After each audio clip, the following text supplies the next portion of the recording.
I want to talk about two more. The third one that I really liked and that felt very actionable is this idea of the law of simplicity.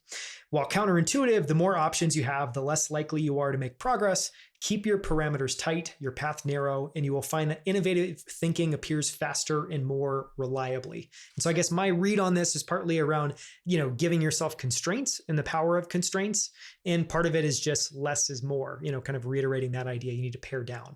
Yeah, I think what happens very quickly is people get concerned whether or not someone's going to be able to understand their idea, or they're going to be concerned if they're ostracizing a certain user. And so they throw everything in. We've seen software with 1,000 features that people only use 10%. That's this kind of thinking that we're talking about. And the law of simplicity is essentially calling that out. The best way I like to describe it, I'm getting deja vu here. We didn't talk about the field yet versus the road, but the field and the road is, in a nutshell, say I drop you in a field, 300 acres. I'm a city boy, so I don't actually know how big 300 acres is, but I assume it's pretty large. And it's huge. Right, it's pretty big. And I tell you, hey, find the exit. It's a gate. And you're going to be like, which way do I go? Now, if I put you on a road at the beginning and I say find the end, there's only one way to go, straight.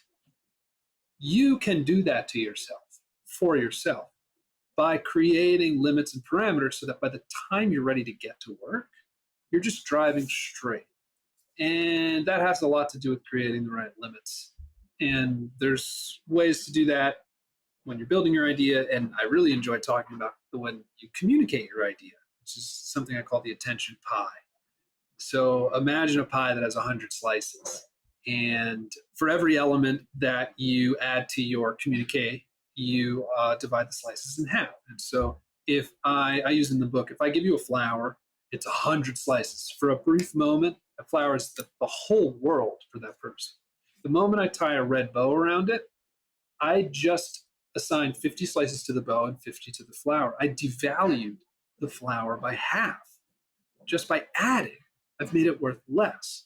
And that's fine. You need a couple things when you're communicating. But what you want to avoid is not adding 10 things. And each thing only gets little 10 points of attention.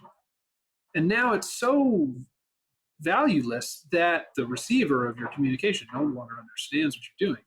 So all that's to say is, there's value in limiting what you create, and there is value in limiting the way you communicate what you create. And they can be the same, or they can be different, and you can manage them. Like, for example, the iPhone is way more than a phone and a computer. We know that. It's a lot. But when we communicate it that way, it's easy to parse. I love this idea of a communication pie. I think I'll be using that. I might steal that, and you might see that show up in other places because it is I think, a very profound, easy to grasp way to kind of understand what's happening there.